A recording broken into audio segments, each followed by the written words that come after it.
which has been conducted from the Council Chamber here in Stornoway and remotely through Microsoft Teams. Please ensure your microphones are off, please. The meeting has now been recorded and will be made available on the CORL's website following the meeting. And the first item on the agenda is the minutes of the meeting of the 12th of June. I'm looking for approval of that. Good approval? Yes. Thank you. Second item is now a declaration of interest. Members are asked to declare any interest they have in any items on the agenda. It will be helpful if members expressed why they are declaring an interest in the item concerned. Members in the chamber, please do so now by pressing your microphone or remotely on Teams by using the raise hand function. I see no declarations of interest. No. Oh, I beg your pardon. Ian MacLeod online, declaration of interest. Thank you, Chair. Yeah, as Faber presenting here, I'm the council rep on their board, so I declare an interest, but we'll just sit in and listen to the meeting. Thank you. Thanks, Ian. Thank you. Item 3 now. Item 3 now is the consumer and right. Okay. Kenneth McLean, you've got a declaration. Kenneth, Councillor McLean. Similar to Ian, I'm an employee of the CAB, so just going to be listening. Okay, thank you. I would like now to welcome representatives from the Western Isles Citizens Advice Services to the meeting. Murdo McLean and Eric Aguedis are in attendance in the chamber, and Linda McLean and Anne Bird are joining us online. Before I hand over for the presentation, can I first ask Colin Fraser to speak briefly to the covering report. Colin Fraser.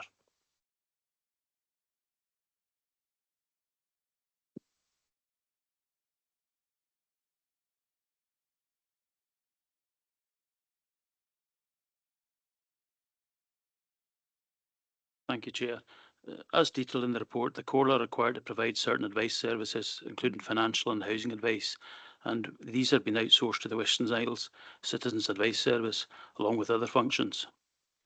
The report details WICAS's own annual report in Appendix 1, and as highlighted by the Chair, WICAS members will give a short presentation on the work. Thank you, Colin. Can I now ask Murdo and Erica, please, to offer their presentation? Thank you. Thank you, Chair. Thanks. This is just a very brief presentation. We did a similar one last year, and it's predominantly to basically tell you what we're doing with the core funding that you allocate to us. You're the major funder for the Citizens Advice Service in the Western Isles, and we like to think that it's not just money well spent, but actually an investment in the service. Like we say, we serve the whole of the Western Isles from the Butt to Barra, and of the population of the islands, you know, that we've had over the last year, 2,000 contacts, 2,000 clients out of the population of 26,000 that are in the islands. 2,000 are significant, a very large proportion have actually had dealings with the Citizens Advice over the last year. And we'd like to thank this committee in particular for having the foresight to maintain our funding. In fact, to increase the funding, albeit by a couple of £1,000 in this year compared to last, because the demands in the service are growing as the cost of living crisis and other issues affect the people here. We anticipate the demand growing even more, and certainly in the short term, given what's recently been announced about the winter fuel allowance and the pension credits and all the benefits that should be claimed. That is getting pushed just now, and again having great demand on our service.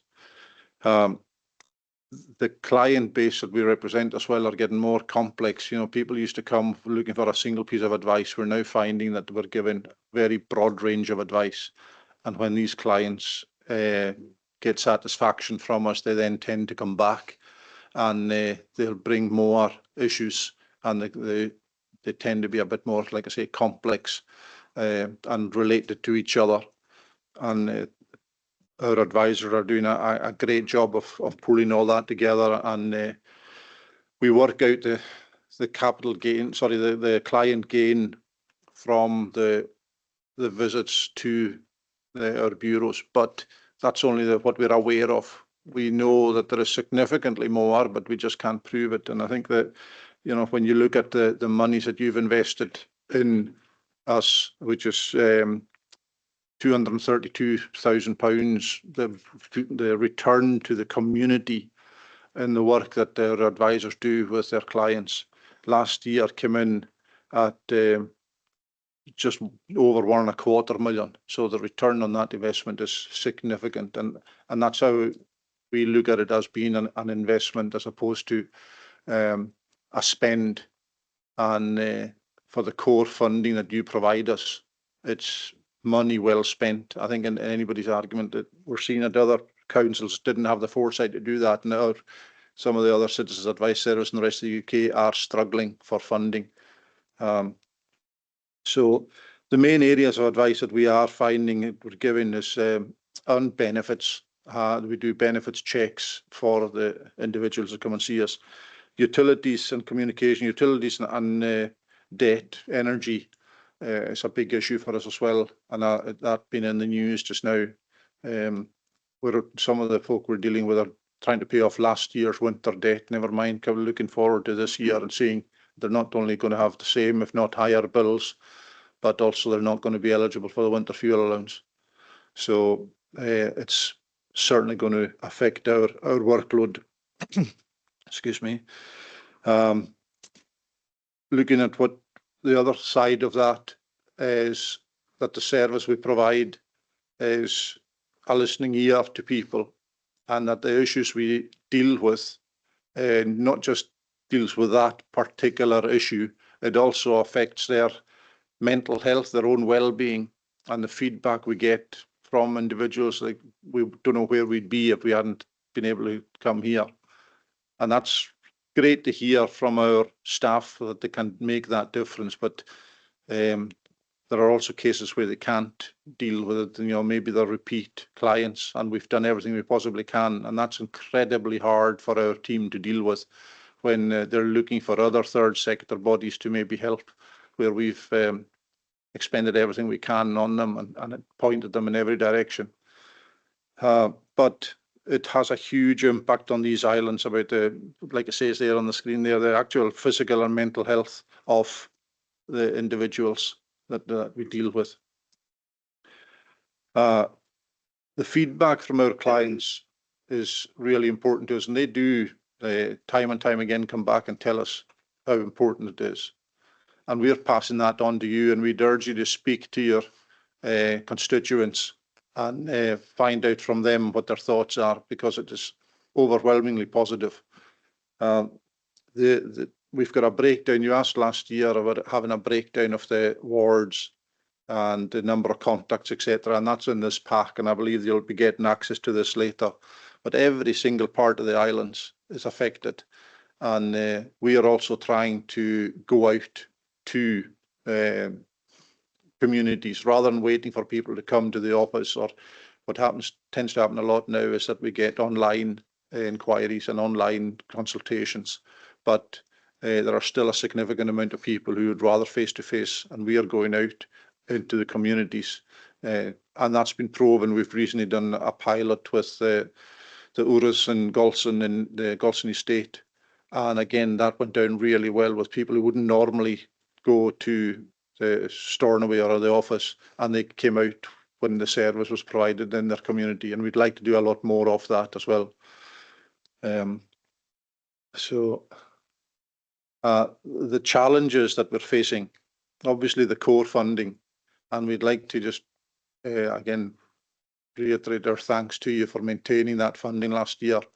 But not every provider, you know, of funding has given us the same. So we're actually, although the funding might stay the same, you're aware the inflation rates last year were significant, and although the funding numbers remain the same, it's actually a real-time cut, and that's something that we're finding a real challenge, is maintaining that level of service while in real terms our funding is going down. So we are constantly looking to work in more efficient and better ways, like I say, the outreach type thing, and going online more. But we also need to have a certain amount of funding available before some of our other partners will give us, we can lever in more funding if we've already shown we're in a good position and what we can do. So it's so important that we maintain this level of service, and for the justification for you to put forward into next year, we'd like to think that you'll consider that, and if the cuts were to affect the citizens' advice, it will affect the most vulnerable in our society, who tend to be most of our clients. We're also looking at volunteers. We have got some really dedicated staff and volunteers, and we are trying to get more in, and the more they hear about the work and the more they see us doing, the easier it will be, hopefully, to hang on. But just to give you an insight into it, for someone who comes in our door and says they'd like to volunteer, it can be up to 6 months of training before they can actually take a case forward, depending on what they're getting trained in. And even longer for specialists like our money advice and all that. Yes, they can start giving basic advice, but to get qualifications, etc. So it's a huge commitment by these people who are volunteering with us. The funding we're getting just now, other than your own, is coming from various other sources. The biggest one there is the citizen advice. The Scottish Government grant to them is paid out through Edinburgh to all the all the local regional citizens advice service. And over and above that, we're also doing money with it. We get money from the food insecurity pilot. That's basically the vouchers and funds we can give out that don't have to go through other bodies. They don't have to be referred for these things. Money Talk Plus, they provide us with money for the financial advisors, and they provide the training, etc., for these individuals. Pension-wise are the same, and SSEN, their regional funds also come out to us, so they provide energy advisor, which in this day and age is really important, because so many have issues with contacting their energy provider and disputing bills, etc. So that's a huge part of our work there as well. At the bottom there, you see the Scottish Legal Aid Board. They have just pooled the funding for the whole of Scotland, and all the legal advisors who were in the various CABs are now no longer available. So they just stopped the funding in, just now at the end of October. They gave us a 3-month extension to get things organised, and that's a huge miss for specifically for the islands.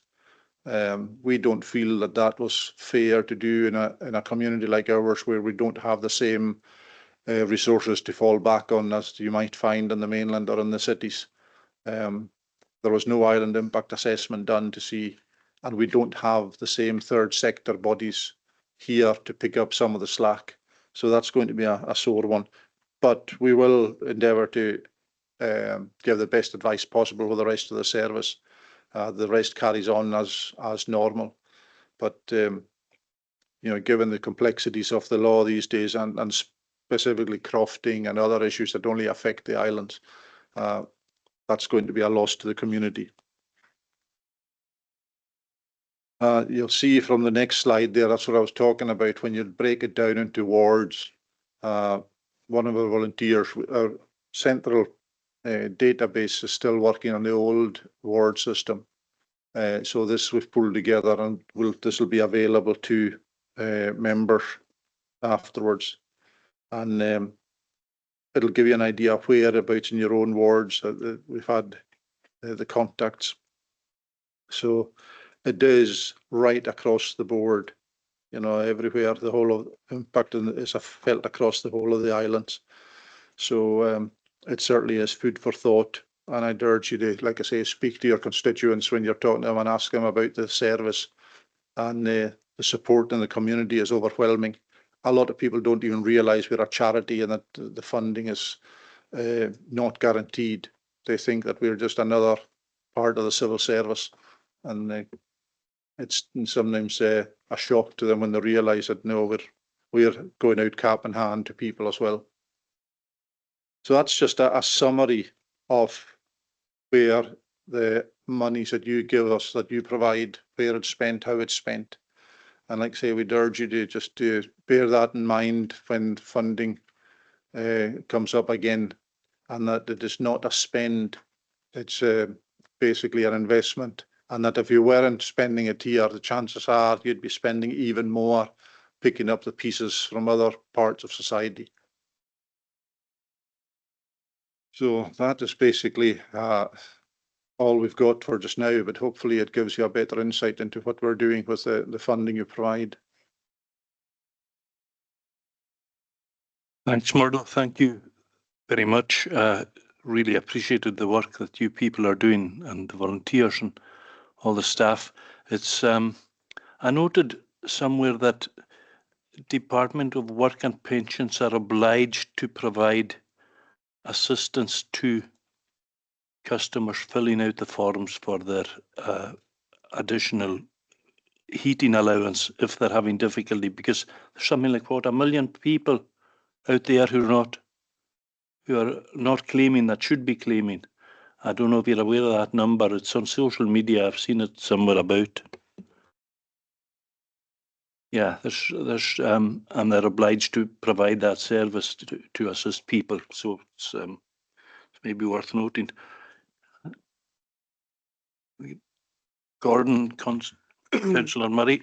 Thank you, Chair. I'm not a member of your committee, but I just wanted to quickly thank the Citizen Advice Services for all the work they do. It's such an excellent service, and if you were going to look at it financially, coldly financially, it's a real spend to save. I mean, that statistic where you spend £1 and you're taking £4.57, I think it was, back into the local community is basically an excellent business case and needs to be really protected. But obviously the most important thing is that you make such a difference to so many lives, especially, as you say, in the most financially challenging times. And I hope that the Comhairle will continue to support the Citizens Advice Service as much as possible, as much as you need. And thank you on behalf of the people of the Stornoway North Ward for all the work you do for these constituents here. Thank you very much. Yeah, any other members have any questions? Councillor MacDonald. Thanks, Chair. Yeah, I'd like to echo Gordon's sentiments about the work that you do and the money that you leverage in and the help you give so many people. But the one thing that's jumping off the page at me here is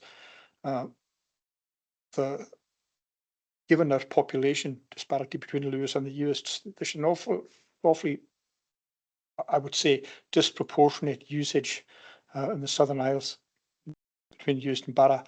You know, you've got more referrals, more people, more clients and usage, you know, for the populations. Is there anything that's contributing to that high usage further south you go? Can you pinpoint any reasons? Indeed. Maybe you could invite Linda McLean, who's online. She's our CEO based in the Uist branch. So maybe Linda could answer that. Linda. Hi there. Thanks, Murdo.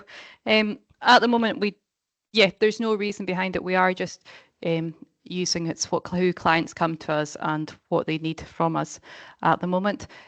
We are looking at going to go to check on what areas are being used and utilised by the service, and as Murdo alluded to regarding outreach work, to making sure that we do get out there to those that really need us in the communities, and if there is reason why certain areas aren't using us, as accessibility and different things. But at the moment, there's we're not aware of why there is that spread there. But we would welcome any councillors, any members who would like us to look further into stats for their wards areas in regards to if there is any trends and the type of advice in the ward areas. We can provide that as well in due course if that is something that would be of interest. Councillor Hoseen. Thank you, Chair, and thanks for the presentation. That was really very informative. And just to add to what Councillor Murray and MacDonald said, I mean, through my professional side of, I had and I still have a lot of involvement with this with the CAB, and I can't imagine, especially our services and a lot of people like me, surviving with the people we involve with without the presence of the CAB. So the work they do is absolutely huge, and to be recommended in the highest level of professionalism that I had with through the years with members of the CAB. Is not. I have some I have some concern about what Nordu said about the legal board withdrawing their services. I think that's going to be huge. It's going to have huge impact, especially in down here. I think the areas I'm familiar with. So that's. I think the answer to Councillor MacDonald may be the reason there is a lot more work in this. And East and Barra is because maybe we refer people more, so we support them. So I think, no, but I'd like to take this opportunity to thank all members of CAB for all the good work they do. Thank you. Councillor Stewart. Thank you, Chair. Yeah, just reiterate what my colleagues have just said, and to thank CAB for the work they do in our communities. And going back to what Councillor Hoseen was talking about there, the Scottish Legal Board withdrawing their money, does that mean any job losses, well, in Stornoway and elsewhere in our islands? Yes, unfortunately it does. We had one full-time legal advisor in Stornoway. Every other CAB would also have had a legal advisor. So in Stornoway, we are losing one position and will be unable to give a lot of advice and represent individuals as a result of that. The advice we got from the government was that legal aid and other avenues were available, but unfortunately a lot of the avenues they point us down don't exist in the islands, and we've already had people saying to us that they're having to be dealing with people off island about this. So yes, it will have a jobs impact, and it'll have a wider impact in the community. Oh, okay, thanks for that. Yeah, that's not so good. When you lose someone like that, I would think would be a very important cog in the mechanism of the whole thing. But so I don't know if is there any other avenue for funding so that position could be kept? The Central Citizens Advice Service Scotland is looking at that just now and in discussions with the government and others to see if there can be any funding provided, but we don't anticipate that happening soon, and we don't anticipate it being a similar type if it was found that there would be a member of staff funded. So the local knowledge and the specialist knowledge required up here for the likes of crofting and housing and all the way that these things interact certainly wouldn't be available. Okay, thanks. Not good news, but thanks anyway. Thank you. Councillor Hoseen, is that a legacy hand that you have up? No, just wanted to mention, I think something that slips my mind earlier on. I think to Linda, anyway, one of the reasons that maybe we have more referrals is that there are a lot fewer other charities down in Euston Barra, an organisation that people are able to to access, or they're able to offer services similar to the CAB. So maybe that explains why. Thank you.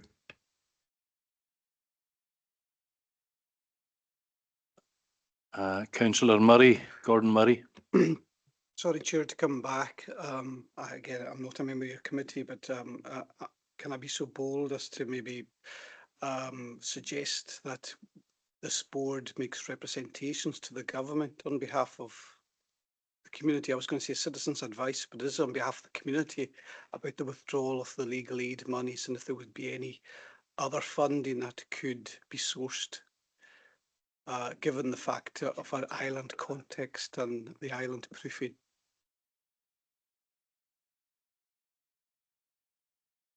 Are the board agreeable to this proposal by Councillor Gordon Murray?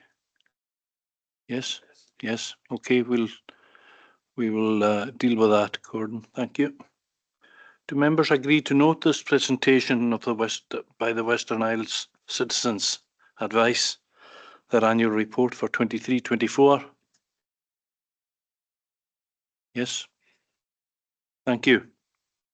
On to item 4 of the agenda now, and it's a Consumer and Environmental Services Service Plan 2023-24 review, and it's a report by the Chief Officer, Assets and Infrastructure. This report concerns the Consumer and Environment Services Service Plan review. It just rolls off the tongue, this, for 23-24. Appendix 1 to the report details the review of the service plan, including the services not covered by external agreements. Colm. Thank you, Chair. As detailed in the report, the Comhairle is required to provide these service plans and subsequent reviews to satisfy these agreements. The review is detailed in Appendix 1. Activity against the plan was mostly on target prior to the cyber attack in November, but monitoring complete performance has been challenging since then with the loss of data and systems. All figures detailed in the review are as accurate as possible, but they're taken from limited and various resources due to the cyber attack. Therefore, they may not be truly reflective of service activity. The main highlights of the review are the services dealing with the 400 plus short-term licence applications that come in around October deadline, and dealing with the 5 avian flu outbreaks in Lewis and the associated protection and surveillance zones. The rest is detailed in the appendix, but I'm happy to take any questions. Thank you, Colm. Do members have any questions?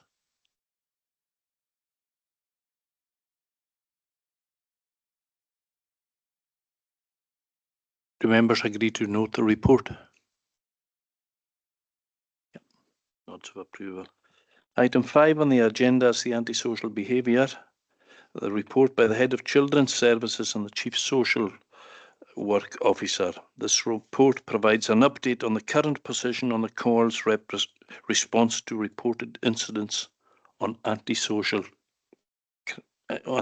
behaviour, and Jack Libby will speak to that report and answer any questions. Jack. Thank you, Chair, and good afternoon, members. The purpose of the report is to update members on the current position on the Comhairle's response to reported incidents of antisocial behaviour.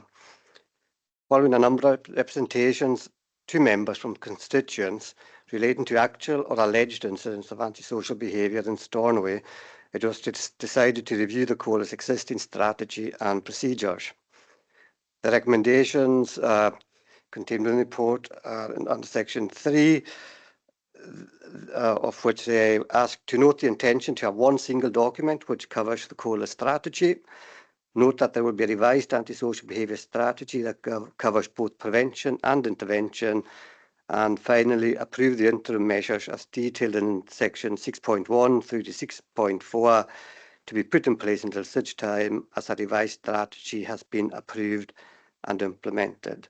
And if I go into a bit more detail, Chair, sadly, Stornoway, like many towns and cities across Scotland, is experiencing a rise in antisocial behaviour, and not just by children and young people.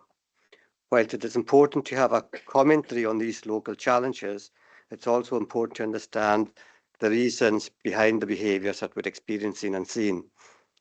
If you're a young person in Stornoway and you're fortunate enough to have had a stable or fairly stable upbringing, then the chances you will not involve yourself in antisocial behaviour. And if you do, it will generally be short-lived. We are also very fortunate in having a plethora of structured sports and arts activities available. But if you're a young person with adversities in your life and that you struggle with or have no interest in structured activities, then there's relatively limited opportunities for you other than to hang about the streets, as we do see in the town of Stornoway. When I say relative opportunities, I mean relative to when many of us in this chamber were younger ourselves, when there were 2 youth clubs in the town of Stornoway, both of which were open 6 evenings per week. As part of the process of revising the SP strategy, we need to engage with young people and victims alike to come up with a suitable, costed and resourced plan. Antisocial behaviour ruins lives, both for the victims of and the perpetrators of antisocial behaviour. I'm happy to take any questions, Chair.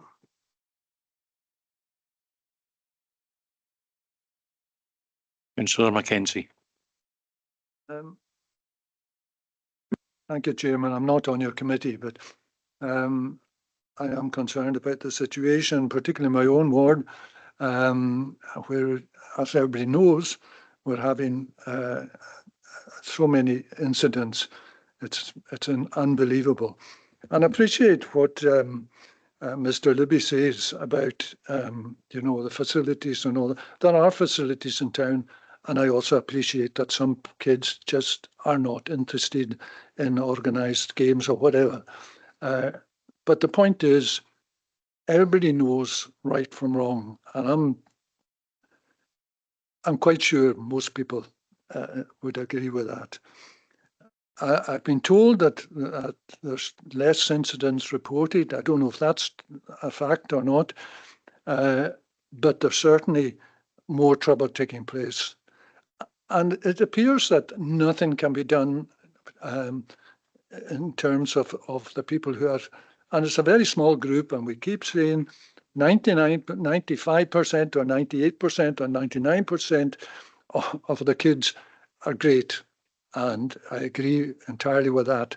But there are a very small percentage who are not great at the present time, and something has got to be done. Now, I've said here before that a serious incident was going to happen, and a serious incident has happened. And we all know what that is, an incident out at the co-op where somebody was badly injured. Now, obviously, this case is still pending, but an off-duty policeman was attacked, and a senior manager in there, a 70-year-old, went in there to assist, and he ended up being thrown away. Now, whatever you say about right or wrong, or sheets of paper, single documents, and all the rest of it, they're not going to be reading it, and I don't know who else will read it, but the fact is something has to be done now, and I hope, I don't know what action is being taken, because I never hear of anything happening. Everybody says their hands are tied, and as far as the police is concerned, they are restricted compared to it in George's day. I'm sure that a lot more action would have been taken. But whatever the legalities of the thing are, something has got to be done, whether it's if they're not locked up or whatever. I'm talking about an incident still to come, because I can't talk about any incident that's ongoing at the moment. If they're not, then why can they not be tagged or something happened? A number of these kids are the responsibility of the council. We are the parents in lieu, whatever the expression is. So if there aren't any parents to you know, to appeal to or to discuss with them, then we are the people responsible as a council. So we should be taking action. That's all I'll say at the moment. I'd be interested to see what anybody else says. But certainly Stornoway South is in a bad way, and Stornoway North, I know, Kennedy Terrace is it's the responsibility of both wards. So it's not a question of dividing responsibility or whatever. It's a common problem. Libby? Thank you, Councillor McKenzie, for your comments. In terms of everybody knows right from wrong, well, the truthful answer to that is I don't know if everybody knows right from wrong. I do know that some children grow up in households where, sadly, the value base and the behaviours of the adults who are looking after them isn't always right. I'd say most. Yeah, it can at times be wrong. And these are the behaviours some of our children are picking up and replicating. You're right that some of the young people involved in this and these behaviours are our own corporate responsibility. We do have responsibility for them. I suppose directly through my own service, you know, we do engage with a number of these young people. It's a very challenging, complex piece of work. But I suppose indirectly as well in terms of the resources that we have wider in the community, because what we do know is that diversion works. It's about diverting some of the young people from areas, for example, the supermarkets, and this is a theme again that runs across Scotland, where for whatever reason young people do tend to hang out around supermarkets. You may have seen that in the national press. And I suppose that's where we need our services to have a presence to discourage them. But if we're shifting them from one place, really we need to have a place to put them to that has a chance of holding their attention. You know, we do. And again, the reality is these structured activities are not for all young people. And they do require to be somewhere with less structure, but nevertheless off the street, and they do not have the same opportunities today for that like there were back in the day. These children have parents as well as corporate parents, and there's responsibilities there. Some of these parents do try their level best, but the peer pressure that the young people are you know, on the receiving end of is a greater power than that of the parents.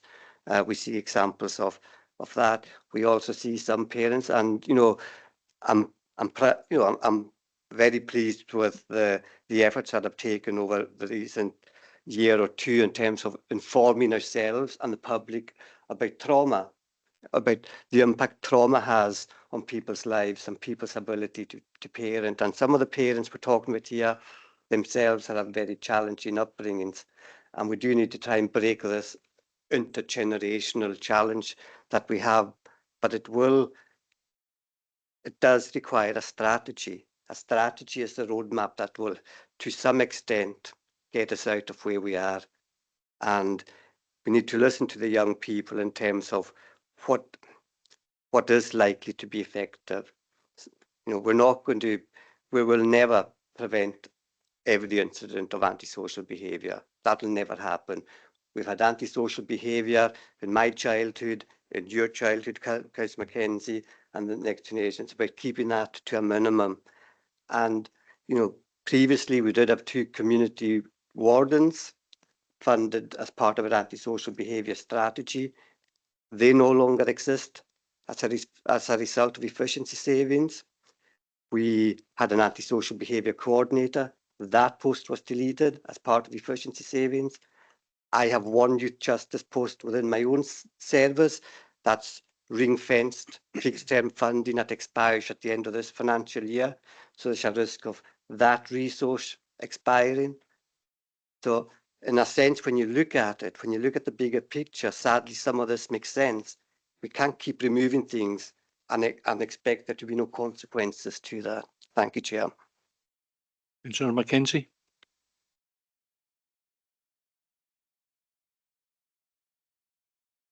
No, I agree that there are problems as far as the service is concerned, and these withdrawals of various posts, and it's unfortunate.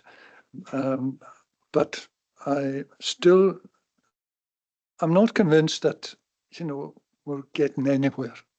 And what the problem, I know what the problem is, the end product of it is, but I'm not convinced that we're getting any nearer to resolving the situation. Councillor Gordon Murray. Thank you, Chair, and I agree with what Mr. Libby and Councillor Mackenzie were saying. But you know yourself, we met with residents of Kennedy Terrace at the start of May, and we heard stories, very distressing stories.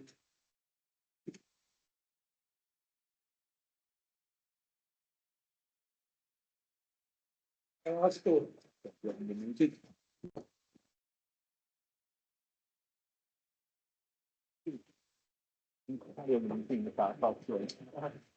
must have had 20.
Okay, folks, thanks. Sorry for the interruption. I would wish to identify whoever has set off the alarm so that we will get a bit of sun in our meeting, but Councillor Gordon Murray was midway through sentence when we were interrupted. Gordon.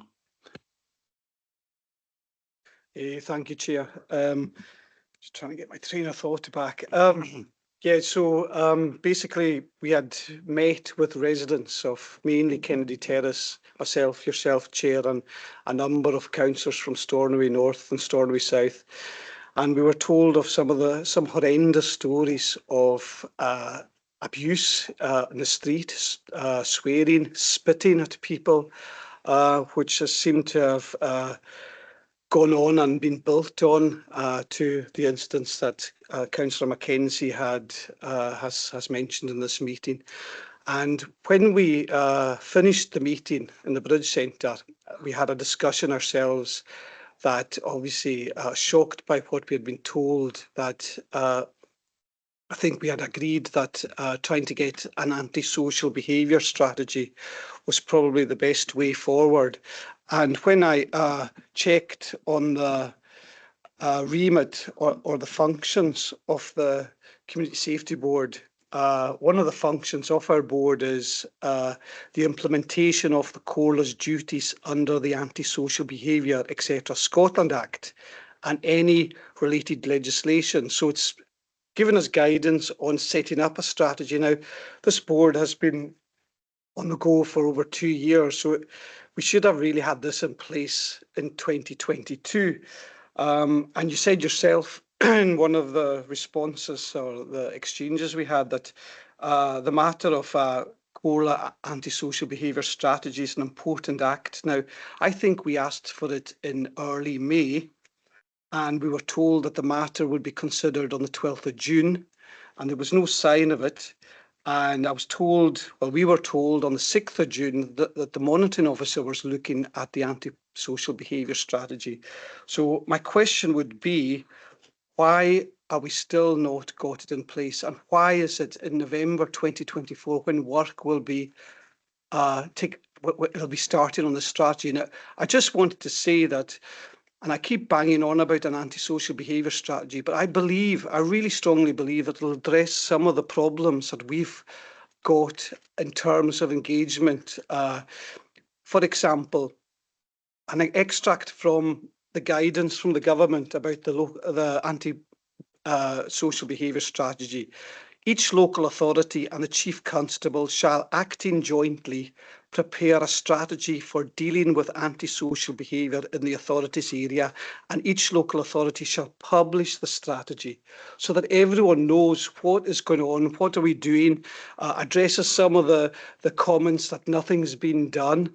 Also set out an assessment of the extent of the occurrences of antisocial behaviour in the authority's area, and also, sorry if you mind, set out an assessment of the types of antisocial behaviour occurring in the authority's area, and specify arrangements for consulting community bodies and other persons, including particularly young persons, in each part of the authority's area in which there are or likely to be occurrences of antisocial behaviour about how to deal with the antisocial behaviour in the part. And another thing that is probably not talked about enough for me, and given the fact that we get a lot of emails from members of the public, is the victims of antisocial behaviour and the victim support. And I think that the strategy says to specify the range and availability in the authorities area of any services for the victims of antisocial behaviour. So it's so important. This strategy will help us a lot as a Comhairle and get partnership working going and keep everyone in the loop so that people don't accuse us of not doing anything or whatever. Now, I take on board what Mr. Libby said about resources and his department losing quite a substantial amount of funding for positions that are very important. And I keep repeating myself, before every budget, we should have impact assessments. We don't have these. We get them afterwards and they are pointless. We've got to know what impact some of the cuts that we are getting presented with are going to make to our communities. And if we're taking money out and this is the end product, then it's us that are responsible for the lack of action in this field. So I'd really stress that if work's going to be done, we don't even wait for another Community Safety Board meeting. We have a special meeting to get this strategy implemented as soon as possible and take the community with us. That's all I suggest. I'm not a member of your board, so sorry for being so bold. Thank you. I'd have to agree. I think that this has been on the back burner for far too long. And we're still referring to Northern Constabulary in our antisocial behaviour strategy paper, and I would really like to see a bit of urgency being applied to this, and if that requires a special meeting prior to our next Community Safety Board, so be it. Absolutely. Would you like to comment? Yeah. I'd actually like to thank Councillor Murray for these words, and I do agree, and I thank him for his empathy and understanding. In terms of any delay in bringing this report, I suppose it's only recently I was asked myself to pull something together, so to speak. In doing so, I had a chance to look at examples of antisocial behaviour strategies from across Scotland. And there are some excellent, comprehensive, up-to-date strategies that we could learn from and adopt to a large extent. Because the thing about antisocial behaviour is that whilst the geography may differ, the reasons for it and the solutions to it are much the same. So we don't need to reinvent the wheel. We will more often than not know what the answers are to the problems that we're experiencing. I was also going to say it's interesting. There is a connection between an earlier discussion and this current discussion, and that is the discussion we had earlier about poverty. So poverty brings with it disadvantage. Disadvantage can bring with it frustration and anger with your lot in life. And this frustration and anger can result in antisocial behaviour. And I would also say that whilst anybody of any age can be a victim of antisocial behaviour, and sadly we did have an incident, as Councillor Mackenzie referred to earlier, relating to a more elderly gentleman in our community, you're more likely to be a victim of antisocial behaviour if you're a young person yourself. So it's in young people's interests. Be you the perpetrator of antisocial behaviour because it could ruin your life, or be you the victim of antisocial behaviour because it will make your life very difficult and could ruin your life. It's in all groups of young people's interests if we do something about this post haste. Thank you, Chair.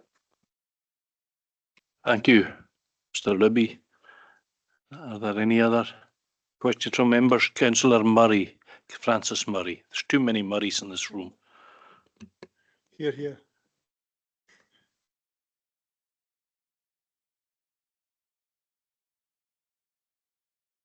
Thank you. I keep saying I'm going to revert to Comhairle. I think that'll be easier all round. I think leading on from the idea of an agreed strategy, I think is really important, because as we've said many times, we're not going to tackle this on our own. We need every agency involved to be working together with the same end, and also working together on the way to that same end with the same agreed principles, I think. And I think that's something that sometimes comes into conversation, that perhaps all bodies involved with these young people, because they often are young people, maybe are going about things in different ways, different approaches, and different endpoints in mind. So I suppose my question would be, how confident would you be that we could get that sort of joint approach? But I do think having the strategy of an antisocial behaviour strategy overriding that everybody's contributed to would make that much more likely, I think. I also do think that all-round communication does need to be better, because I think we all hear people saying, oh, there's nothing done and there's no point in reporting. And of course, that leads to a cycle of, if it's not reported, then it's not acted upon. And then people say, well, these things are going on and nobody's doing anything about them. I think we need to make sure that communication to people in our wards and the public in general is better on this, whilst obviously respecting anything that is going through the courts or under investigation, and not being specific. But I think a lot of people would feel a bit more a little less helpless than they do if they felt that they knew something was being done. And we know things are being done, but maybe not out there, not everybody does. Libby? If you allow me just to maybe mention that one or two, possibly three things that are currently being done. So we've managed to identify a pot of money, albeit a small pot of money, through the Mental Health and Wellbeing Fund for Action for Children to open a bridge centre on a Friday evening, and hopefully we'll be able to continue. If we can make this pot of money stretch, we should be able to get through certainly the winter, or possibly we could see out this financial year, having it open on a Friday night. Ideally, we would have the funds to open it on a Friday and Saturday, but we do not. So maybe that's something for people to think about. We've got the campus officer, and he is early days, early stages, but he is in the process of building up these relationships with some of these hardest to reach young people, and hopefully that will pay dividends. And we've got room 19 in the Nicholson, and that's funded through the promise. And again, we have to accept that we have a number of young people who are struggling in mainstream education. It is, they may be more vocationally minded. They struggle sitting in a classroom. Room 19 is an excellent resource where they can go and learn in a different type of way, at a different type of pace. And I suppose here there's the social worker in me. It's about to show itself. You know, we do need to, if people understood the backstory of some of these young people's lives, like I do, and I do to a certain extent, I think myself that people would it's about not condoning the behaviour. You can't condone that behaviour, but you would understand it and would be motivated to do something about it. We've got to be compassionate. These young people, yes, need to be set on the right path, but they need to do so with compassion. Because if it's not done with compassion, they will not engage with us. Thank you, Chair. Councillor Murray. Thanks very much. Yeah, I suppose if you're saying here's a social worker and here's a teacher and me, I knew a bit about all of these initiatives going on, but I don't think it is generally known, and I think it would be good if people knew that there were things going on to try and tackle it. And I think communication is so important here, because I don't know how many people I've spoken to in the last wee while who've said what a bad thing it is that there's a campus policeman in the school, because that shows how bad the school is, and they're not realising it's a preventative, something that's going in there as to build relationships. I was just in the cabin on Smith Avenue. They're just doing the relaunch of ELR today, and I called in there because we were invited to come in to see what work was going on in there. And obviously it's been a big investment, and I've met the campus cop, for want of a better expression to describe his role, and I could see that he was making already good relationships, and I think it's incumbent on us to support these measures and to be as aware of them as possible, so that we can tell people in our wards when they come to us and say nothing's happening, and we can say, well, actually no, this and this is happening. I'm led to understand that the so-called campus corpus funding is available for 1 year only. Is that correct? Am I right? Councillor MacDonald. Yeah, thanks, Chair. Again, we get stuck very often between the social worker and the teacher and the police as well. We're going from discipline to they need to be understood, and it's a very difficult thing to explain to the likes of the residents of Kennedy Terrace when they're at the brunt of it. It's never easy to come up with solutions, but we need a strategy, as Councillor Murray has pointed out, and one that we're committed to. I think we've emasculated the police and the teachers enough. There's so little that they can actually do, particularly with under 16s. The issues that crop up, they go back to the parents, and then the parents. I would say it's a massively a parenting issue, but if we go back to what Jack Libby said as well about funding, and I think Councillor Murray will back me up on this because we agreed on a funding issue prior. We're very good within this corner, and it breaks my heart every budget setting to see what it is we have to do, because we have to present a balanced budget and we have to make very, very difficult choices. But sometimes this corner, we know the price of everything and the cost of nothing. If anybody was following the news today, there was an incident with a boy, I think it was down in Liverpool, where none of the homes the council sanctioned homes would take this young lad in, and he was being taken in by a non-sanctioned care, and the cost was £16,000 a week.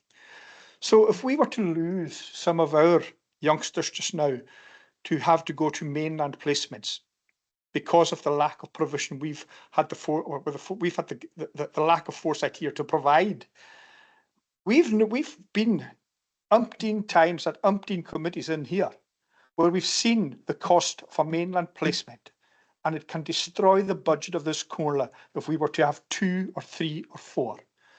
It beggars belief how much of an impact it has on our budget should we have having had the short-sightedness not to provide the care here that these guys need, or the folk who are in trouble need, before they progress to the next stage, which involves a mainland placement. And the effect of us paying for that mainland placement hits us in the pocket exponentially every single time. If we have a year just now where we've got 2 folk, 3 folk in mainland placements, and we look at the figures and they come back to us. If that was to jump to 5 or 6, we're talking winter maintenance. We're talking all kinds of budget cuts across the piece. So for us to have to be so narrow-sighted as to not provide the staffing where it's required here to stop this escalating any further, and I would like to see the campus COP having a defined structure within the school. I'm sure the campus COPs, they're trained to work within defined parameters, and hopefully we can see some progress. I note Bob Walker jumped in to say the relationship he had, when the campus COP was went onto Facebook, and Bob jumped in and he said, he had a very good working relationship with kids who were, on the edge. I'm sure Jack O'Connor would have the same relationship. It might have been a different relationship, but we need an intervention that's, I think, soft touch in the beginning, so that we have an understanding of where the issues are and where the problems are. But we need to have a strategy. I think Councillor Murray's right. We need to define that strategy and work towards it together with the school, with the campus COP, with the agencies as well, so that we're effectively handling the situation with a little bit of a mixture of discipline and the soft touch as well, understanding their issues. So we need to get to the nub of the problem before it escalates any further, because the cost to us will cripple us, because we're a small council and we know the cost of mainland placements, and if we can't see how exponentially bad it will be for us to have more of our youngsters having to go to the mainland because we haven't adequately supported them here, then we're very short-sighted indeed. Councillor Malcolm MacDonald and then Councillor Fraser. Yeah, I'm just looking at things from a different perspective.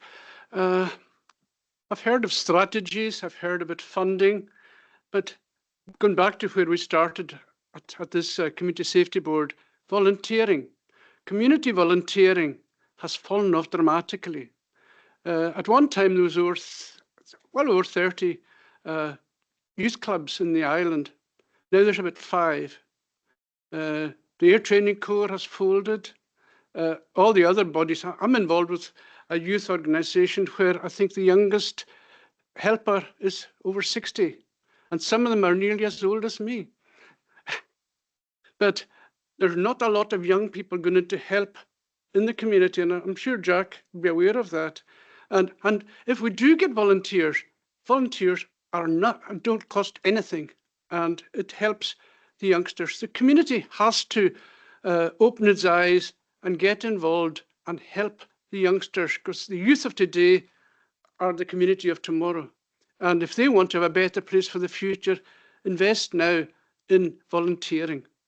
That's all I've got to say, but they've got to help themselves as well as moaning and groaning to old buttocks on the council like myself.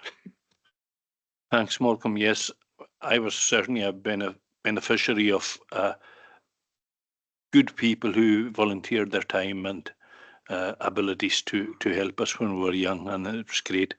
Councillor Fraser. Thank you, Chair. Just a brief question for Mr. Libby.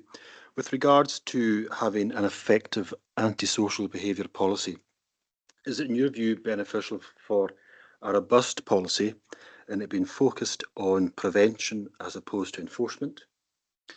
And in your view, are the resources there present for that basis? Thank you for the challenging question. So I think we need a strategy that encompasses both prevention and intervention, because there will be times, despite best efforts, prevention will fail and intervention is necessary. So that's the answer to question 1, but absolutely we need to, I don't think we're doing enough to prevent. And then when you fail to prevent, actually intervening, turning that situation around is truly difficult, because you're often competing against greater forces than yourself. So in terms of resources, the answer to that is I live in the real world. I understand the pressures on every service across the Comhairle and across the wider partnership. And for me, it is about priorities and choices. and how much of a priority is this, and are we going to choose this over something else? And it goes back to the very wise words of Councillor MacDonald that today's young people are tomorrow's adults and parents and tomorrow's community. And if we truly want to invest in tomorrow, then we're going to have to start making some difficult decisions today in terms of where we've got £1 and we've got three claims on it. We're going to have to make some challenging decisions about where we direct that pound. And whilst I'm speaking, if that's okay, Chair, in terms of the comments that Councillor Francis Murray made in terms of communication, I think Councillor Murray is absolutely right. I think the community needs to have confidence in ourselves that we're taking this matter seriously, that we see what they see, that we're hearing the experiences that they're going through, and we're not dismissive of it. And we can do that through better communication with the community, I feel, and we can use, for example, whether it's school newsletters or events or the Gazette or the media, but we do need to start reassuring the community that we hear them and we're on to it. And we're on to it with pace. You know, we do want to do something about this.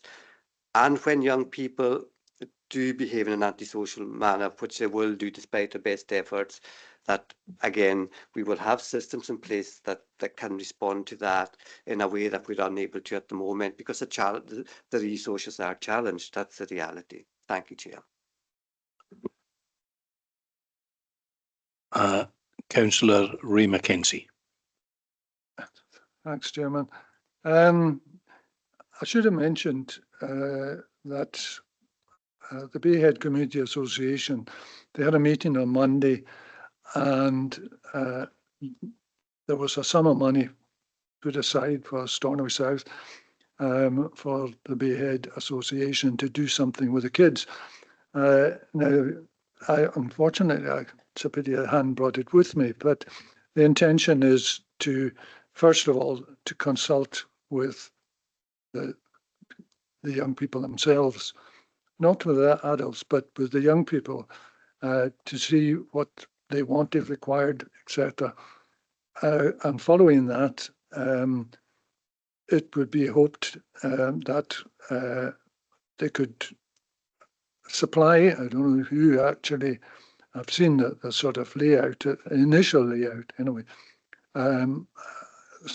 maybe a series of, we'll say 10 courses or whatever you want to call them between now and the end of the year. Now, I think I was very encouraged to see this.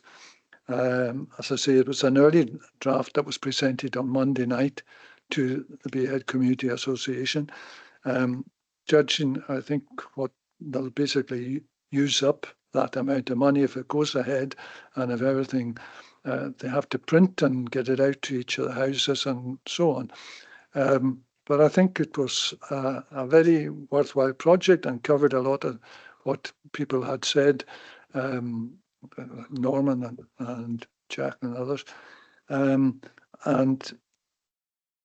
to my mind, if it's a goer, it could be a template for similar schemes to work elsewhere. And I'm just waiting to see what they come up with at the end of the day, and hopefully very soon. But the Secretary of the Bayhead Community Association, Laura Smith, she's drawn up a costing and everything. So let's hope. What is the scheme? It's I can't because I don't have it here. Okay. But basically, it's they'll hold different, not classes, but workshops, workshops for the kids, maybe in the Bridge Centre or whatever.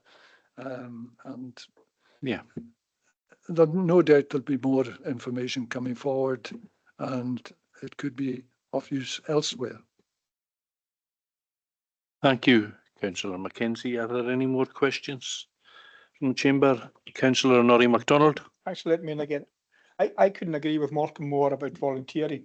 But volunteering is a difficult thing. If you don't have a lot of volunteers, then the pressure's on a few people to be out an awful lot of the time. we were lucky when we were young. We had Army Cadets, we had the Cubs, we had the Cubs and the Scouts, and there was the ATC, there was Hakers Boys Club Charlie there. Got a lot of use to channel their energies. I'm not saying I would have been Ronnie Biggs, but I certainly I had my energies channeled into football. But there was plenty for us to do, and that's diminished over the years. Certainly has. One of the first things we do with our ward funding is we pay for a development officer, and the second thing we do in Point, we pay whatever the youth club wants, and we can reasonably afford to, not to the detriment of any other projects. We will try and fund the youth club, and then we get the wind farm PST to help out with the additional costs. Now that's taken 60-70 kids from Point regularly to the youth club, and we're fortunate we have a group of volunteers so that you don't have to turn up 3 times a week. You maybe have once a week or once a fortnight in the rota, and that makes volunteering easy when you're not actually pressurized into coming out twice a week. So I mean, I don't know, is it a Stornoway centric problem? Do we need to make sure that money is going into Stornoway? When Stornoway Wind Farm comes on stream and they've got money flowing, hopefully they can help, because we need to. Money's the root of everything we're talking about here, and lack of resources will cost us dear. We're fortunate, but without the volunteering and without that resource and without being able to provide something additional, when we think of everything we've lost in 20, 30, 40 years, we need to get back to some semblance of it. You know, even if we can meet halfway with youth clubs and open the Bridge Centre a couple more nights a week, you know, whatever it costs. And we're always fighting budgetary pressures. And again, we need to find willing volunteers to help with time and with money. So if organisations can be tapped into, you know, this is in the media every single week. There's something happening, you know, and it's very negative. So as Councillor Murray said, we need to make sure that the public are aware that we're actually doing something, and that we have a strategy to combat this, so that we don't end up in situations where one particular area of Stornoway it's almost like Beirut, for want of a better word. But it's not as bad as that. But it seems to be a particularly focused area for miscreant youth behaviour. So you know, if we can give the youth a little bit more outlet for their energies creatively, then hopefully, you know, something can be done. But again, it's down to volunteers and hard cash most of the time. So I think if we can work within our communities and within any funding providers we can find, I know Jack's pockets are probably a bit threadbare over the while, and we're constantly having to rob Peter to pay Paul. But it's not the be all and end all wind power and renewable energy, but it's certainly, if we can separate some of the cash to put into what they see as beneficial to us, then maybe we've mooted this as an answer for a lot of problems, and Crown Estate money as well, which has helped, particularly in my own area, because then if they see that we're actually willing to spend some money on the youth club, they will put some money in as well. So, you know, it's very fortunate where we are, but Stornoway seems to suffer from a positive, because they've got the bulk of the population of the island. You know, you'd be within 2 miles of Stornoway, you've probably got 8,000 people, you know, and what's the resource? Councillor Kenny MacLeod. Thank you, Chairman. Yeah, just want to come in on what Councillor Mark MacDonald has said, and the others. Volunteering is the important thing, and certainly going back to my own earlier days as youth leader in the YM. The YM, I was there full time, but it was a committee that ran it and gave up their time to come in every night. And young Jack, or even younger Jack in those days, used to come in. And I think having something for the young folk to go to and have purpose, not necessarily organised games, but even just coming in to play pool, play snooker, jukebox, whatever it was, just to meet somewhere to meet and somewhere to be, other than being on the streets, made a big difference to them. And the loss of that and the acres has been a huge contributing factor. I've been away for many years, but coming back, seeing these things no longer there is a big thing. And getting volunteers is the hardest thing of all, for all community work, not just youth work. But I think for young people especially, it's even harder, because most adults feel they can't deal with young folk, they don't equip, they don't know, but actually they have a lot to offer. And it's that role model thing and getting alongside the young people that's important. And I think that the antisocial behaviour is a community issue. It's not just a Comhairle issue. I think the community has to take partnership responsibility for that. And I think that's how we have to try and approach it is, yeah, the Comhairle takes its lead for what it has to statutorily, but I think the community has to participate because it's a community that's being affected. And the only way that that's going to be resolved is by the community taking action and encouraging members of the community to give up their time. However that's done, it's not an easy one, I accept, but I think the only way it's going to work is if the community are with us on that. We can put whatever strategies in place, but if the community aren't behind us on that and aren't involved in it, it won't. And I think going back to Councillor Mackenzie's comment, I'm really encouraged to hear that they're involving the young people in the decision making. I think that goes a huge way as well to giving them ownership of what's happening and giving them responsibility, and will also help out with giving them the right steer in life and give them the knowledge of making right decisions by having that learning about it in a controlled environment rather than just amongst themselves and going with peer pressure. Thank you, Councillor MacLeod. Are there any other comments? Okay. Do members agree the recommendations are 3.1? Thank you. Okay. Item 6 on the agenda, and it's my great pleasure to welcome to our chamber Callum Steele, a former colleague of my own and former General Secretary of the Scottish Police Federation. And Callum has travelled up here to speak to the board. Thank you, Callum.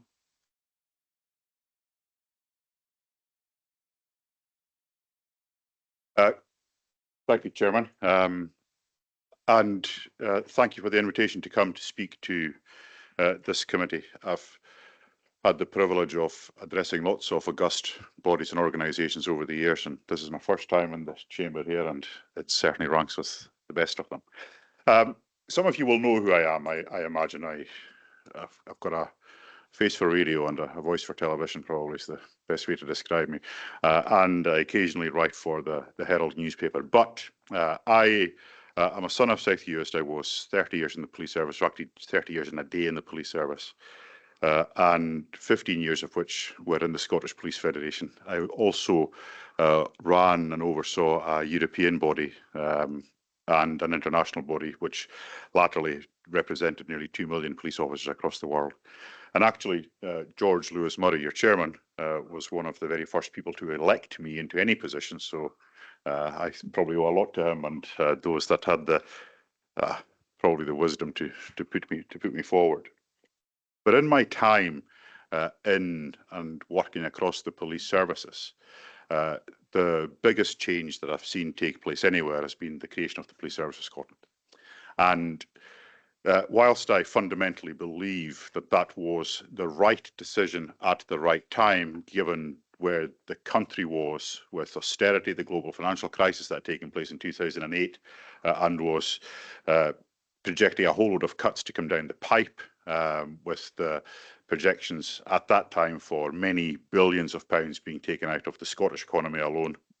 Ultimately, I think even had we gone to 3 police services or 3 police forces first, we would have got to the stage where we would have came to a single police service.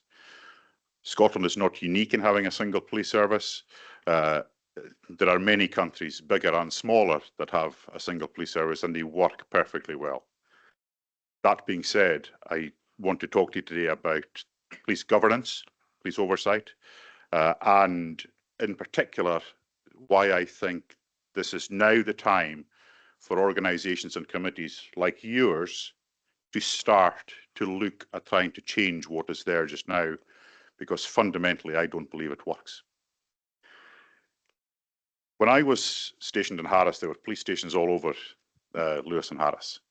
You now have 1. You have lost a phenomenal amount of resources and capacity and capability. And all of the conversations that you had earlier in your meeting in some way, shape or form, go back to some of the decisions that have been made in respect of policing. The Scottish Police Authority, I think, has got huge advantages over some of the activities that took place in the former police boards, but it has one major disadvantage, and that is the democratic deficit. There is no voice for any local politician, locally elected councillor, and there are thousands of you across Scotland, on the Scottish Police Authority. I think that is shocking. There is no obligation on the Scottish Police Authority to act in the public interest. Can you imagine that that doesn't exist within the structure of the legislation? There is no obligation, there is no explicit obligation on the authority to act in the public interest. There are obligations on it to maintain the police service and to hold the Chief Constable to account, whatever that looks like. But there is no explicit obligation on the authority to act in the public interest. Now, in the past couple of months, Her Majesty's Chief Inspector of Constabularies of Constabulary, singular, because there's only one now, has reviewed the Scottish Police Authority, and he found it to be an effective, functioning body or organisation. I fundamentally and completely disagree with that assessment. And for as much as I respect HMICS, I think he's just got it wrong. There is no doubt that the functions of the authority in terms of managing the accounts, some of the more bureaucratic elements of police governance and oversight, it does well. But on the fundamental issues that relate to the public confidence and the public reassurance, it's simply posted missing. Imagine, if you will, the fact that notionally you will be consulted, I imagine through this committee, on policing decisions that are going to be taking place in the Western Isles. The reality is you're not being consulted, you're being told. Your view and your opinion on whether there should be a police station in Tarbert, one in Ballallen, one in Barbas, one in anywhere, doesn't matter. That is shocking. Your lack of input, and it's a genuine lack of input, and it's by design, it's designed this way, your lack of input into the policing resources that come to the Western Isles is shameful. How can we, and I count we as a member of society, how can we be happy with a situation that a small number of people who have never been elected by their constituents make determinations over policing decisions that have a fundamental impact on the communities in Scotland?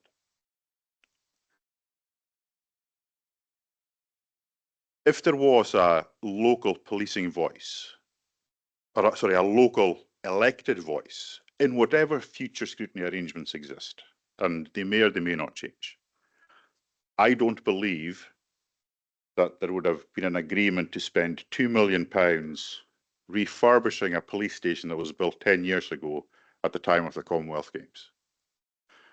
Now, that was almost certainly £2 million out of the revenue budget rather than the capital budget, because it's refurbishment. And at a time where you're being told, and I dare say Jane Nicholson, is still Jane here? No. No, who is it now? Jane Mackenzie. Oh, Jane Mackenzie. At a time where your Chief Inspector? Yes. Your Chief Inspector comes and will tell you about the hard financial decisions that are being made. You have no input and no ability to influence the big decisions that are being taken in the corporate centre, and you're suffering as a consequence. Can you imagine what a proportion of that £2 million revenue spend allocated to the Western Isles Police Service could have done? It could have saved you a police station. It could have given you some additional investigative capacity. It could have given you more campus officers. But those decisions are taken, and you don't see them, you don't hear them, but they absolutely have a direct impact on what takes place, because it all filters down the pipe, and there is only one pot of money at the end of the day. About 5-6 years ago, the Police Service of Scotland spent over £200,000 in an armoured car. That vehicle will never turn a wheel in anger. It was a vanity spend. There's no way on earth I can't imagine that the former Northern Joint Police Board would ever have signed it off, right? Just knowing some of the characters that were on it. And I actually don't believe that had elected members been able to make representations about what that £200,000 could have been better spent on, that it would have been spent within the Police Service of Scotland either. So these big decisions that are lost within the hidey hole of online meeting papers and things that take place behind closed doors, they have direct impacts on things that happen in your community every single day. The former police boards weren't perfect, right? Let's not pretend that they weren't, that they were. But chief constables, whilst they didn't fear them, they didn't like them. And the reason they didn't like them is because whilst they wanted to talk about strategy and highfalutin ideas for what was going to be happening in the next 5, 10, 15 years, councillors came and said, yes, but what about this problem today? And nothing has changed in the sense that chief constables, actually senior police officers, they don't like being scrutinised. That's a human thing, if I'm being honest. You know, nobody likes to be grilled and taken to task about various different things that are happening, because they much rather talk in the abstract and in the round rather than in the specifics. And there are reasons for that. You can't possibly expect the chief constable to come to the council offices in Stornoway and talk about something that happened out in the co-op at Ropework Park. You know, he can't possibly have the detail on that. But the way in which police governance and oversight takes place now is actually worse than what happened in the past. Because that lack of democratic voice exists, when it comes to police performance, the chief constable will go and he'll talk in the abstract about, you know, overall numbers and overall trends. And he will highlight one or two specific cases that make the police look good. We caught Joe Bloggs for this crime and he got sentenced to X number of years in prison. And everyone goes, oh, jolly happy, jolly good, aren't you doing a splendid job? The truth of it is that we see every single day what losing our police services mean to our communities.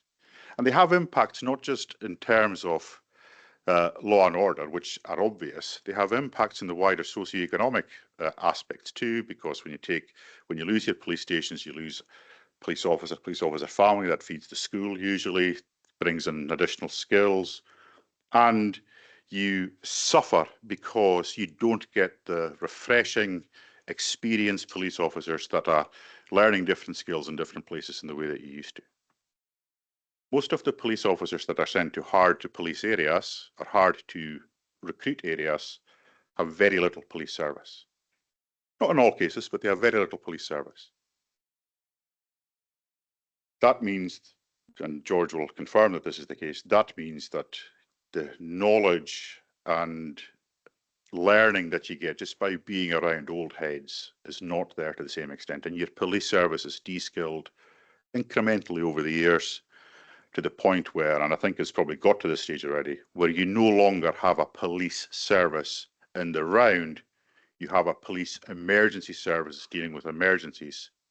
And as a consequence of that, people lose faith in the police service, they lose faith in the confidence of their safe communities, and they stop phoning the police.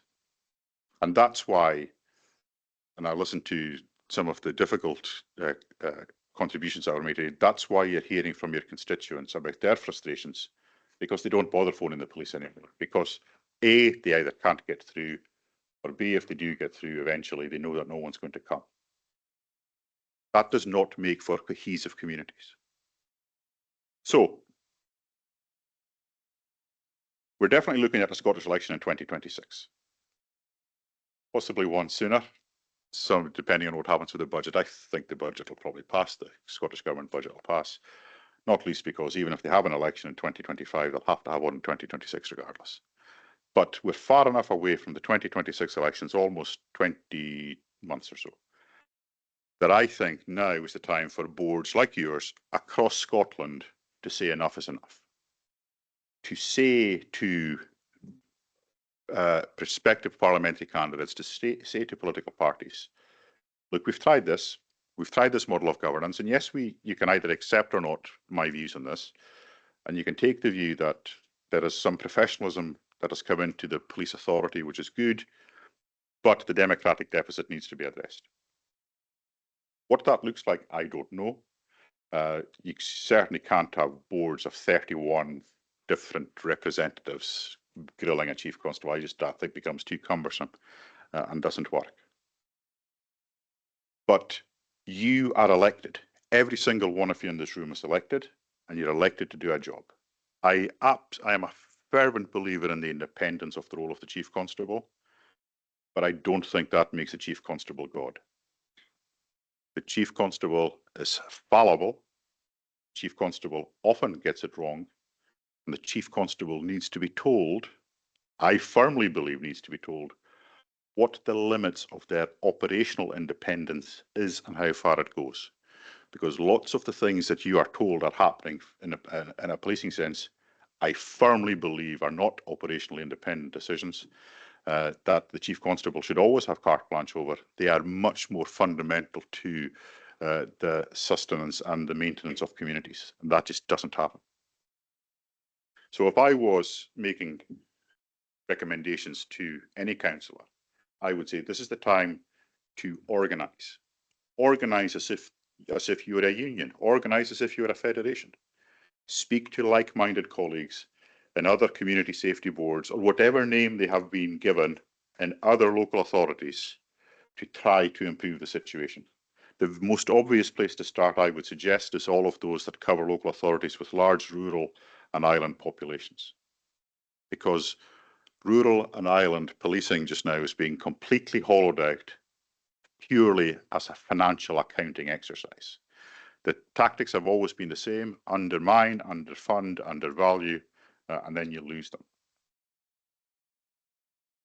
But the power of Scotland's councillors coming together, and of course there will be political views, that's the nature of anything that has representatives, but the power of Scotland's councillors coming together and demanding a change to put your voice, and how you organise your voice is a matter obviously for yourselves, but put your voice back into policing decisions that affect your community, I think is absolutely essential if we're not going to lose the remnants of our police service that we have left as an actual service and become a response-only service, which it is damn close to being at this moment in time.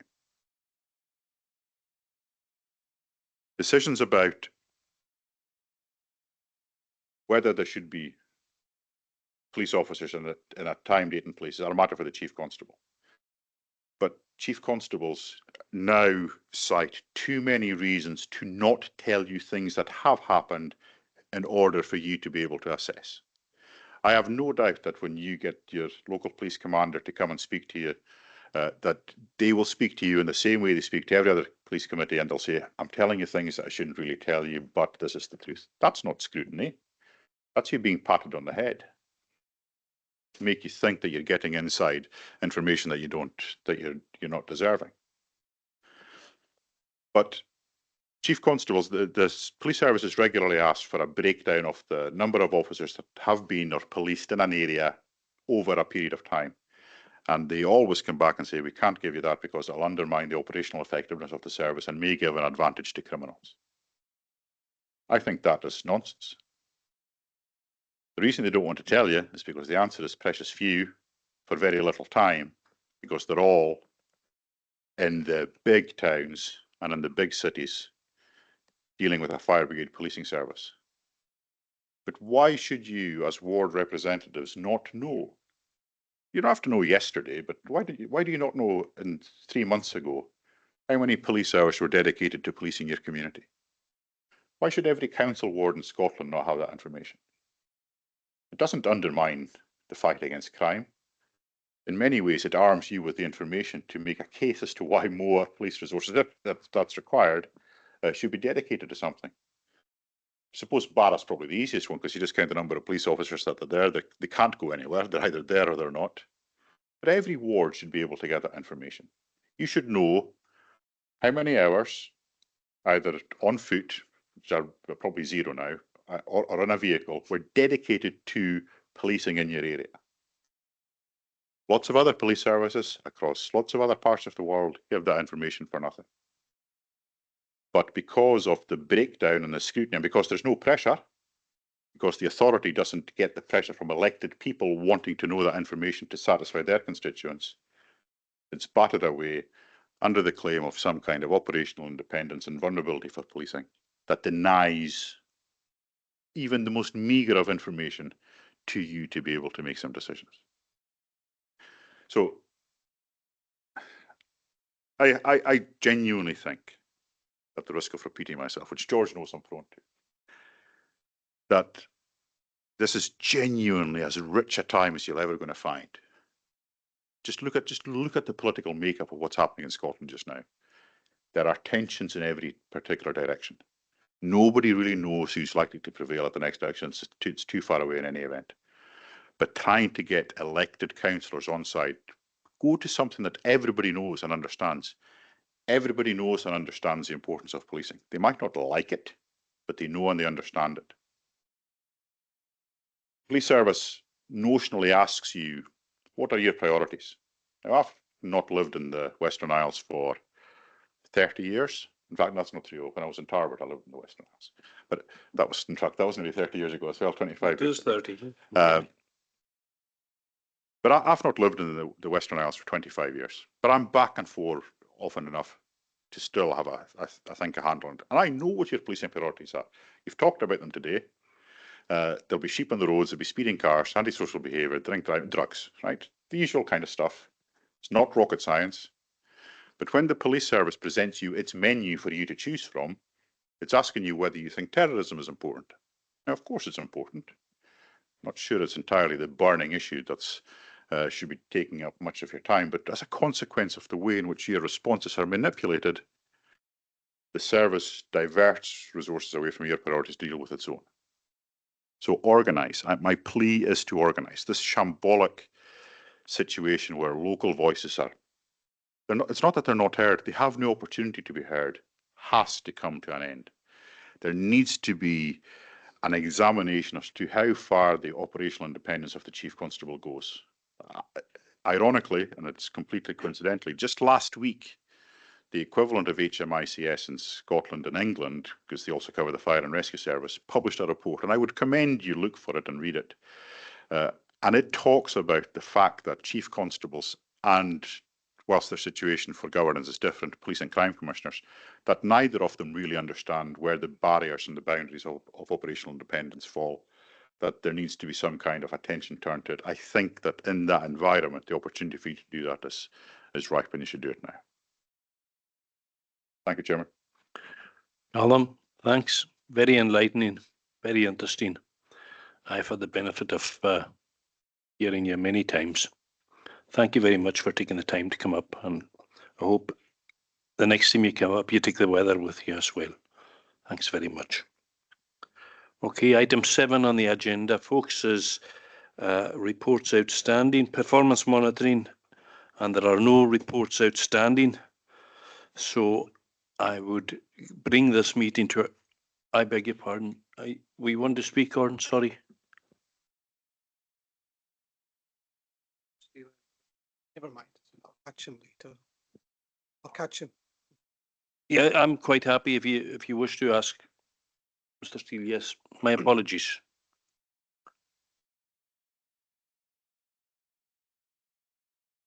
Councillor Murray, Gordon Murray. Thanks, Chair. I'm not a member of your committee.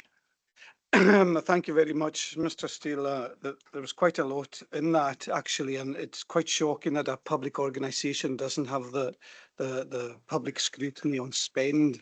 And I think that's a shocking spend of 2 million on a building when, as you say, rural resources are just not forthcoming. And I wondered, would it be something that you would see us recommend as an interim step to ask the Chief Superintendent to one of these meetings to maybe explain some of these spends? I know the Chief Constable's for this area, but the Chief Superintendent is for the, I think it's the Highlands and Islands. Yeah, the Chief Superintendent is Rob Shepherd, I think his name is. I mean, the unfortunate thing is that the Chief Superintendent in the Highlands and Islands has got as little influence over the Scottish Police Authority as you have. And he can no more justify or explain it than I can. He almost certainly, if he was to express a view that was in any way critical of the decision, he would find himself taken upstairs, trousers down and given 10 of the belt.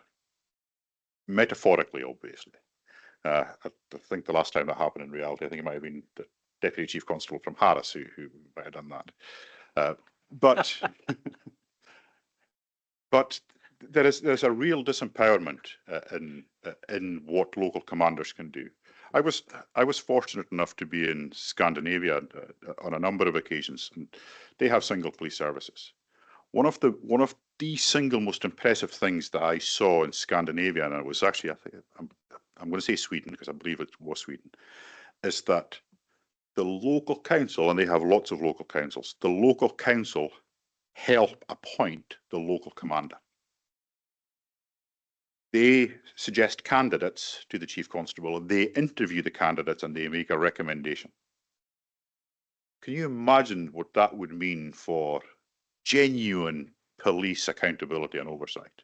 If the person in Stornoway, for example, was interviewed by, say for argument's sake, a representation of this board about what his or her priorities were for the policing of the Western Isles, what that would mean, rather than, and I'm not saying that Jane is not the best person for the job, she almost certainly is, but rather than having someone from the mainland foisted upon you for the benefit of his or her career before they go off and get promoted somewhere else. Those kind of different approaches that exist to governance across the world, and I genuinely think that's a really powerful one for real insight and accountability, is for the local. I mean, you don't have the final say, you couldn't have ultimately, but to make recommendations, to quiz and to get an understanding as to whether Joe Bloggs has a real understanding of the nuances and the challenges that face policing in the Outer Hebrides, or whether he or she is just going to turn up and spin some corporate buzzwords at you. Can you imagine what that would do? How much confidence you could derive from that kind of exercise? But do I believe the Chief Superintendent in the round should be attending as many of these community safety meetings as is possible? Yes, I do. But the chances for them to be really candid will be limited because of the internal structure within the police service. This is not the authority, but the internal structures within the police service will curtail his or her ability to speak frankly.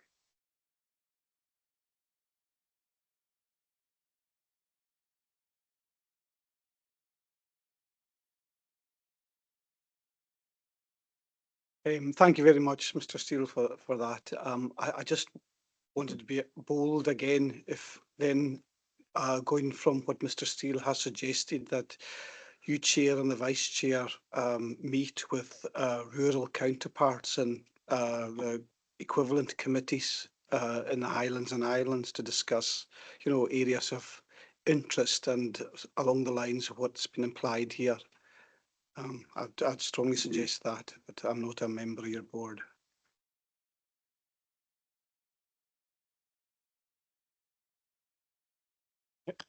Thanks, Chair. Thanks again, Mr. Steele, for your input. Again, following on what Councillor Murray said, I think it's incumbent upon us to act in tandem with Orkney, Shetland, Highland, Argyll and Bute, possibly, and get together and and strategize this for our benefit. I'm lucky that I get to travel around with the Island Games community, and I know the Chief of Police from Gotland, Sweden, and he's very accountable to his local democratic process, and he knows it. But it's that kind of relationship where he's directly responsible for what it is he does and how he polices, and he's answerable very much so to the local electorate. In fact, I'm meeting him next year because I promised him I had dinner with him when we were up in Orkney. I promised him a bottle of the Herach, so I'll be meeting with Mr. Enberg again. But you know, I've got a better relationship probably with the Chief of Police from Scotland than I have with the local Chief of Police here. I know Jane well, but it's important that we have locally, democratically accountable policing. And I can't get over the first thing you said, that there's no statutory obligation for the police to act in the public interest. For the police authority to act in the public For the police authority to act in the public interest. That beggars belief. It's just, that's astounding to me. Why are they? What is their purpose? In other words, if they're not morally and legally bound to act in the public interest. It just, I think more accountability, and I think you're right, Mr. Steele, get organised now and get that accountability back, because the resources are getting drawn into central Scotland, possibly Aberdeen as well. But we're certainly losing it here. I mean, I drive around Stornoway regularly at night. I only do night shift. I've stopped phoning the police. I see things happening in Stornoway. I used to pick up the phone. I don't do it anymore because I end up in a queue to Dundee. You know, I'm not saying I've got any useful information, but I might have some information. I don't do it anymore because I'm not prioritised. You know, unless it's an emergency, and what's now classified as an emergency. Everything that's not an emergency is probably put in a bin somewhere. You know, unless it's 999, because the resources aren't there, and there's no directly accountable number. Well, I do have a number, but I would hesitate to use it because I don't want to be jumping any particular queue. And I know probably the paucity of resources we had here, and I discussed this when we were in the council anteroom there just now. There's more security staff at Stornoway Airport than there are police on the island of Lewis and Harris combined. So the people at the airport have more resources than the Chief of Police in Stornoway, and that's shocking. It is quite shocking, because it just takes a couple of minor incidents in Stornoway possibly, and then you might have a major incident and there's no capacity to react to it. You know, so it won't take much for three things to happen. You know, you say that it only takes 9 or 7 things to go wrong before a plane falls out of the sky. You know, it could be the same here. We'll end up in a situation where we've got a couple of minor incidents and then something will happen and there's no capacity to respond. And that's fine, having no capacity to respond when there's nothing to respond to. But there will be a time when we will probably be requiring a major police presence, and we won't have it because we don't have that resource, and we'll never get it back. And the longer we stand by and do nothing and don't organise, then the major portion of resources for Police Scotland will be dragged into the central belt. You know, and when you were saying there that it's rookie cops that get sent to the toughest areas. To the toughest to fill, yeah. Toughest to fill it, and they're tougher to fill for a reason. Yeah. You know, I mean, I think it was Eisenhower when he was getting ready for the D-Day landings. They wouldn't send in the experienced troops because they were too smart to, you know, the cannon fodder has always been the case. You send in the people who don't know exactly what they're up against. You know, it's difficult to police. I'm not saying Stornoway and the Western Isles are difficult to police, but you know, you'd like to have a modicum of experience. But you need to bring the troops through as well. You need to educate them, and you need to get them that experience. But we've certainly seen it in Stornoway. We don't have the resource should a major incident arise, and I think getting organised, George, you need to speak to your counterparts and community safety boards or whatever term they come under within Argyll and Bute, Highland, Orkney and Shetland, and say, is there something we can do, and let's get organised, because I think Mr. Steele's pointed out a roadmap for us here, you know, or we're going to lose even further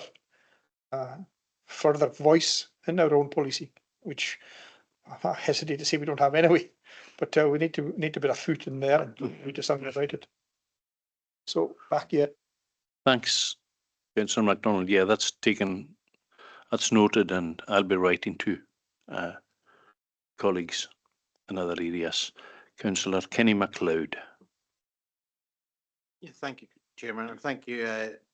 Steele, for a very enlightening and very enjoyable presentation in one way, in that it's good to hear people speaking the truth as well, and the hard facts and bringing before us. And I think it is part of what is a bigger issue for us here, and that most of the laws and the ways things are done, it's all central belt centred, and as communities on the periphery, we don't hear about these things, and it's easier to control if you've got everything at the centre, you can control it. And I think we have to speak up and get control of here, because it's our communities, our policing, it's our taxes that are paying for it, and we need to be challenging. The government likes to have everything under its own control and control it in such a way that doesn't allow for local democracy, and I think that's very clear in this, the fact that it's written in such a way that none of the local authorities or local councils are on the police boards or have input into it. I think it's shocking. I wasn't aware of that as well, but having been 30 years in the civil service and seen similar things, it's the way things go. And if you want to control things, you don't let people who are democratically elected have a say in things, because otherwise they'll ask you difficult questions that you have to answer. So thank you for readily enlightening us. No. I mean, that's very kind, thank you. And one of the things that was suggested when the Scottish Police Authority was being set up, and it was suggested by my own organisation, in fact you were still serving at that time, George, was that whilst it was clearly going to be a new oversight body, a Scottish Police Authority, was that the majority of the members of that body come from local authorities, come from elected members. Now, they would be, ironically, they would be appointed elected members through locally elected members appointed through an organisation such as, I don't know, COSLA or whatever. But there's an irony that, and it's a good thing that there are conversations that take place with local authority chief executives, and the police authority has fairly active discussions with chief executives, and your chief executive will not be completely missed out. But you are the elected people. No, it's the elected people have a role, and I know it's fairly unfashionable, but democracy still matters, and the opportunity for democracy to reassert itself at a time of fairly sustained political upheaval that we're looking ahead of us, and the future for the next number of years from a financial perspective is looking pretty dire also.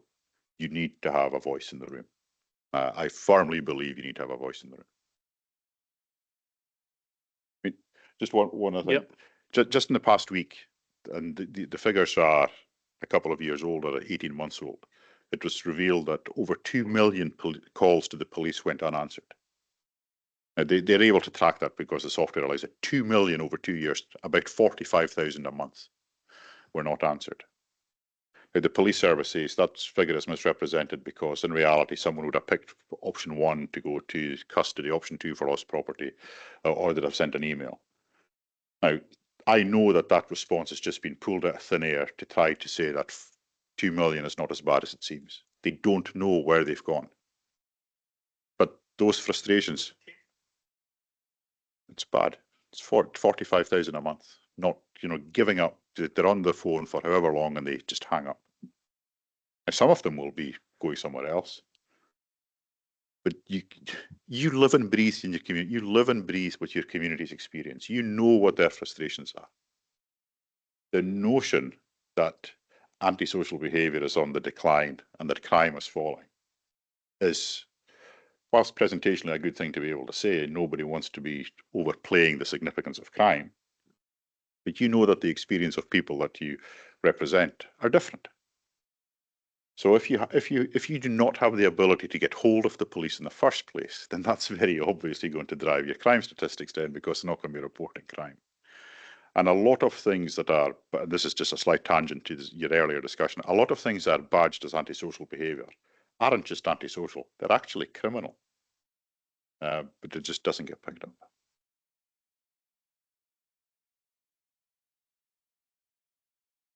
Thanks, Callum. And once again, thank you very much. Really enlightening. A lot of food for thought there.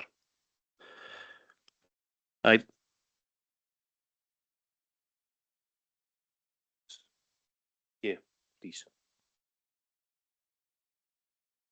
Sorry, Chair, I think there was a potential actions there for the board.